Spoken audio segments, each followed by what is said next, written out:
and if, the ones that leave, like, bye. We will need to pursue new progressive revenue in order to fund our priorities and make sure that we're delivering services to the people of Seattle. There's several progressive tax cameras based on what you went through on Tuesday. Yeah. Appreciate it, but let's keep it on topic, okay? She's about to answer the question, though.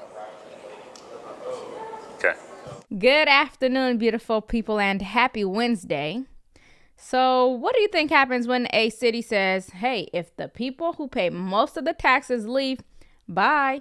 No, seriously, because that is exactly what Seattle's socialist mayor, Katie Wilson, is saying. But on the other hand, she's also saying that Seattle needs to find new progressive tax revenue to fund the city's programs. So if they, meaning the rich, wants to leave, then bye. But damn it, wait. We have to find a way to generate more tax revenue. Make it make sense. Welcome to Nelly Miranda.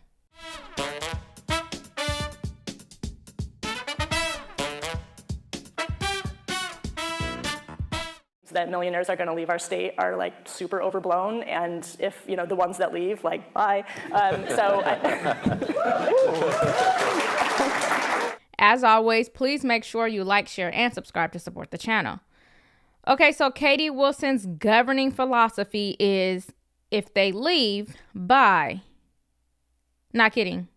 That is her response when she is asked about people leaving her state because of high taxes. Bye. Very, very cute. Because what happens when that mindset meets real life? While Democrat politicians are saying bye, leave, go down to Palm Beach, we don't care, businesses are saying, you got it, we're out. So jobs are leaving, crime is rising, and guess who will pay the ultimate price? Certainly not the millionaires, regular people. In a recent video, we talked about the Starbucks situation.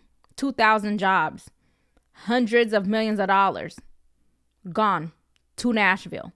Peabody Union is the new big corporate office that will be opened up. That's where all those new employees will be in Nashville. Starbucks says it will be a mix of new positions and Seattle-based positions that will be relocated to Nashville. So as Katie Wilson is laughing and literally waving off concerns that wealthy residents and businesses might leave because of rising taxes, she is getting slammed from all sides. Her little viral moment perfectly sums up her leadership style: dismissive, ideological, and disconnected from economic reality. But who can blame her? This is a full-grown woman who's never had to adult for real. And yes, Seattle says, yeah, go ahead, manage the largest city in Washington. Stupid. But the smartest thing you can do today is call my friends over at Chapter. If you are 65 and on Medicare, come close.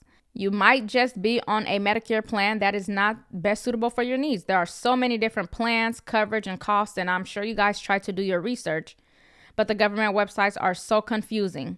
So for only 20 minutes of your day, Chapter will walk you through all of your options, compare different plans and insurance companies, and make sure that you are getting the best plan for your needs. The call is completely free. There is no pressure to sign up, and historically, people who review their plans with Chapter save about $1,100 per year on average, which can add up to tens of thousands of dollars over time. You have nothing to lose but everything to gain, including a peace of mind. You owe it to yourself to double check. So again, if you are on Medicare and you want to review all of your options, please call my trusted partner Chapter at 646-817-8160. That is 646-817-8160.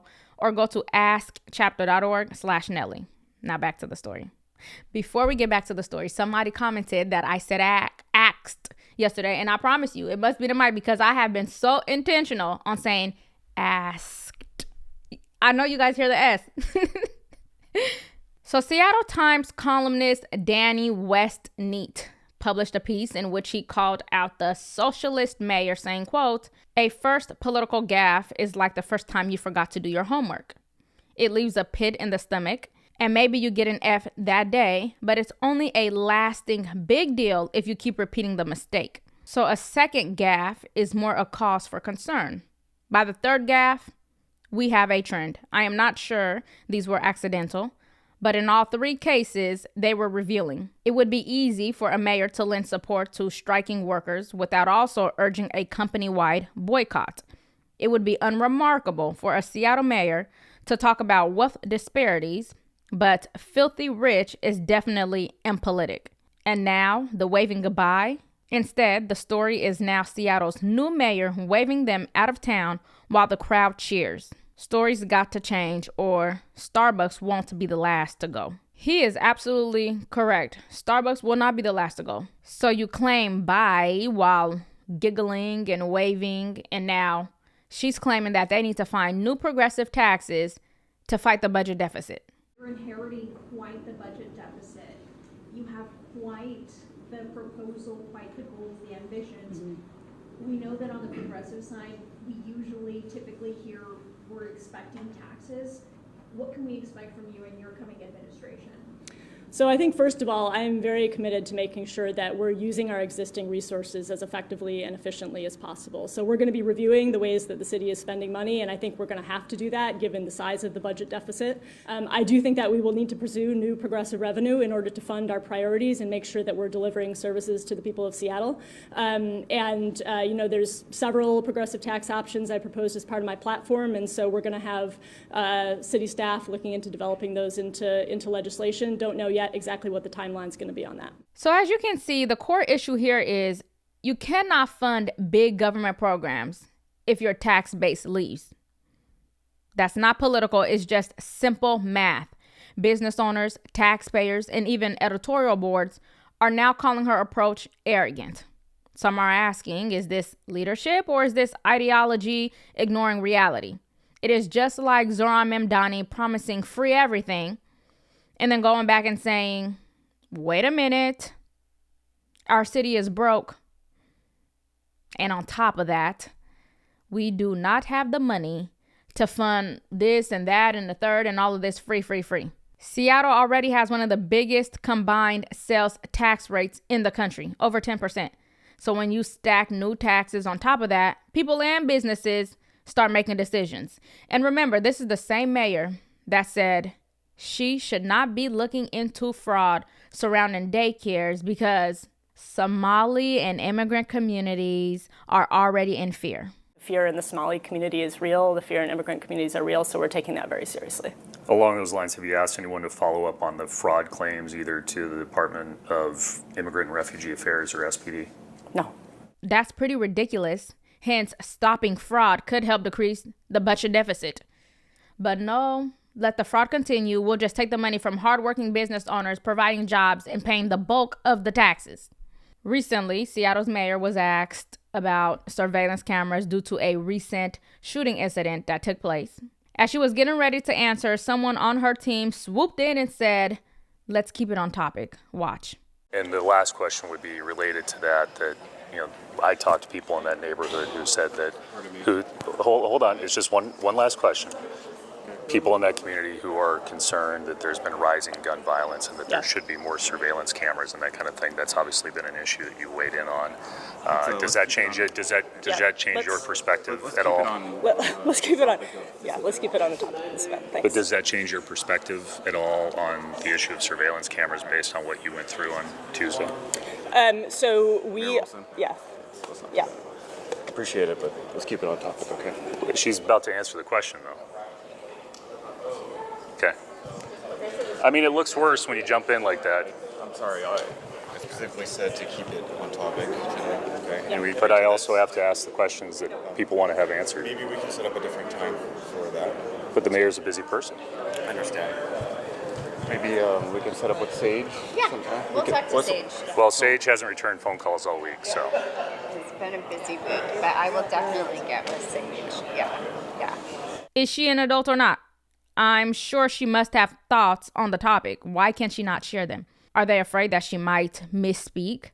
But to circle back, Socialist Mayor Katie Wilson is pushing an ideology. When she said bye to businesses, it simply means less tax revenue. And less tax revenue means fewer resources. So if you treat success like a problem, please do not be surprised when success leaves. And when it does, Don't circle back and say, hey, wait a minute, maybe we should work together. Punishing the rich should not and cannot be a guiding ideology. Because at the end of the day, millionaires can up and leave, and the people who will suffer are small businesses, working and middle-class families. It should not be up to politicians to say who deserve to be millionaires and what they should do with their millions. But here we are. We really just have to get back to teaching people that life is not fair, and sometimes you get what you put out.